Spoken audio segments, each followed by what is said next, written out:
gonna stop digging. No, it is just the appetizer of the 4th season. We're gonna continue. And very soon, we're gonna find something really very important and very special over there. Why would a 17th century poet compare women to mummies? This puzzling line from John Donne's poem ignited Louise Noble's curiosity. As an English lecturer at the University of New England in Australia, she set out to unravel the mystery behind this unusual metaphor. What did she find? Her investigation led to a disturbing truth. In early modern Europe, mummies and other human remains were frequently used in medicine. This practice appears in literature, from Donne's Love Alchemy to Shakespeare's Othello and Spenser's The Fairy Queen. It turns out Europeans of that era were, in a sense, cannibals. Louise Noble's new book, Medicinal Cannibalism in Early Modern English Literature and Culture, along with Richard Sugg's book, Mummies, Cannibals, and Vampires, The History of Corpse Medicine from the Renaissance to the Victorians, shows a surprising history. For several hundred years, especially in the 16th and 17th centuries, many Europeans used human body parts in medicine.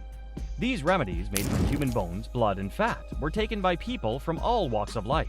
Even royalty, priests, and scientists used them to treat various ailments, such as headaches and epilepsy. Mummies were taken from Egyptian tombs, and skulls were taken from Irish burial sites. Gravediggers stole and sold body parts. The question wasn't whether you should eat human flesh, but what kind of flesh you should eat. The answer at first was Egyptian mummy, which was ground into tinctures to stop internal bleeding. Soon, other body parts were used too. Skull was a common ingredient, often taken in powdered form to cure head ailments. Thomas Willis, a 17th century brain science pioneer, made a drink for bleeding that mixed powdered human skull and chocolate. Were nobles involved in this? King Charles II of England drank the King's Drops, his personal mixture that contained human skulls and alcohol.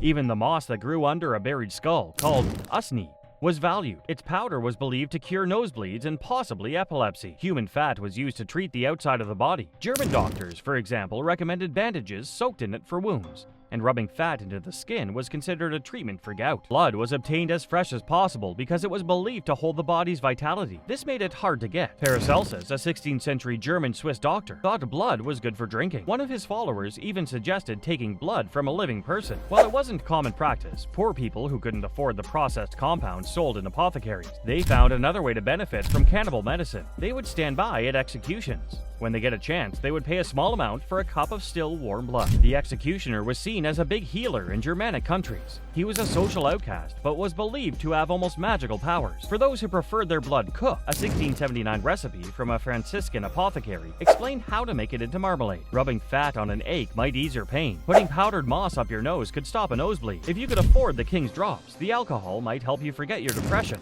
at least for a while. In other words, these medicines might have helped a bit, even though they were based on magical thinking. They were part of the clumsy search for ways to treat illnesses when even the circulation of blood wasn't yet understood. However, consuming human remains aligned with the leading medical theories of the time. According to Noble, it was based on homeopathic ideas, where like cures like, so people would eat ground-up skulls to treat head pains or drink blood for blood-related diseases.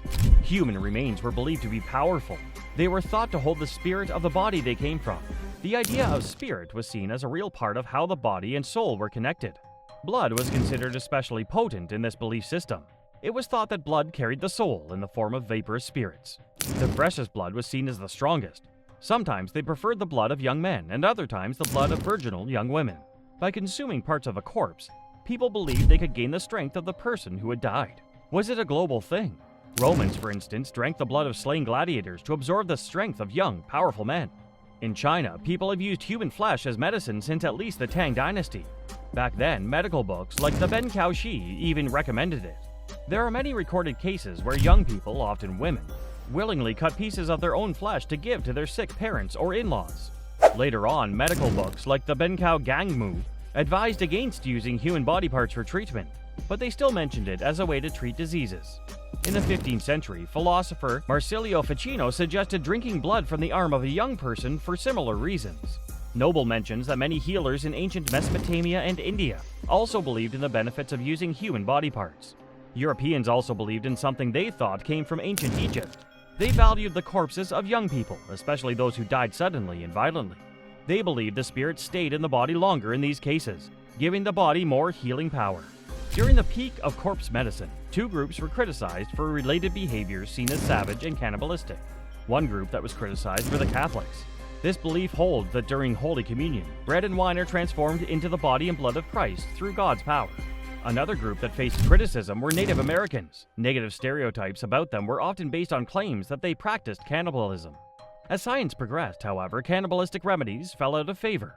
The practice began to fade in the 18th century. Around the same time, Europeans started using forks for eating and soap for bathing regularly. Despite this decline, some late examples of corpse medicine were discovered. In 1847, for instance, an Englishman was advised to mix the skull of a young woman with molasses. He was then asked to feed it to his daughter to cure her epilepsy. The compound was obtained and administered as Sug notes, but it was reportedly ineffective. A belief persisted into the 1880s that a magical candle, it was supposedly made from human fat, known as thieves' candle, would stupefy and paralyze a person. Mummy was still being sold as medicine in a German medical catalog at the beginning of the 20th century. In 1908, there was a last known attempt in Germany to ingest blood at the scaffold. However, this doesn't mean we've moved past the idea of using one human body to heal another. Modern medicine includes practices like blood transfusions, organ transplants, and skin grafts. These procedures, at their best, sound similar to what Shakespeare and Donne say. They talk about blood and body parts freely given from one person to another. Galen, a Roman physician and philosopher from the 2nd century, acknowledged the healing effects of an elixir made from burnt human bones, particularly for epilepsy and arthritis. Similarly, Paracelsus, a Swiss alchemist and physician who lived from 1493 to 1541, observed and promoted the medicinal properties of various human body parts. But what exactly was mummia, or mummy, in the medical language of that era? Early medical texts from the Middle East use the term or its variant, mummia, to describe the type of natural mineral pitch. Over time, mummia came to hold different meanings for European thinkers and physicians. There were some other disturbing uses as well. Cadaver skin was recommended for difficult childbirths and hysterical conditions. Human fat was used to ease pain and soften scars. Bones were prescribed for treating conditions like colds, menstrual issues, dysentery, and diarrhea. However, some physicians in the 16th and 17th centuries were worried that many of the mummy medicines were not genuine. They were not extracted from real ancient Egyptian mummies, but were from the bodies of recently executed criminals. In the absence of a genuine mummy, French apothecaries were sometimes tempted to steal bodies of those who were hanged. These bodies would then be embalmed with salt. They were then baked in an oven and sold as adulterated substitutes for true mummies. Mummy brown, a pigment derived from mummified remains, remained popular among Western painters during this time. However, medicinal cannibalism eventually fell completely out of fashion.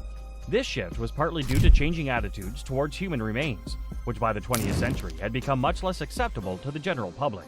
Certain parts of medical history can appear shocking and disturbing today. However, coming to terms with them involves understanding how society's views on health and illness have evolved, and who has historically had access to healthcare benefits.